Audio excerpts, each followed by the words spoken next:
All right, we are doing a lot of solder jobs this week. I have like 5 typewriters people sent to get solder work done on. So I got this Smith Corona electric machine in, and 3 of the slugs were either installed incorrectly, like they were off, or they had bad solder joints and they were loose. So I am taking the solder off of this slug, and that's what I'm going to show you guys right now. What I do is I prop up the type lever with a screwdriver, and I use like some forceps or starets, I don't know what they're called, and they lock onto the slug.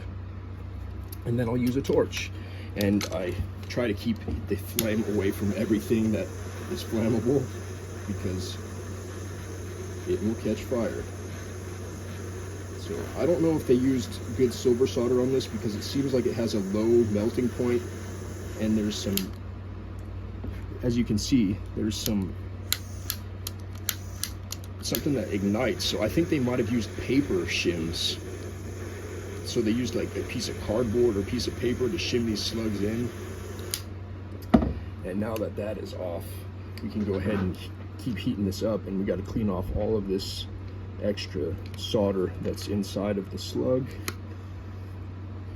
and around that type bar to prepare it for the new shim and solder. But yeah, the way that it smells, it seems like they used paper to shim it, and that's not a good idea, because paper is not it doesn't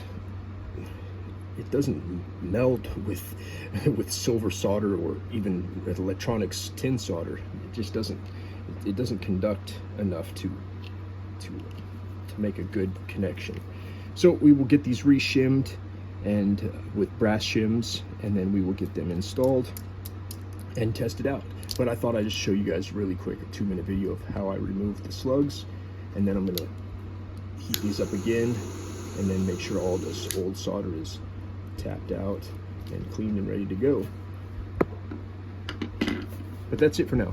I might do a process of installing a slug, but we'll see how it goes.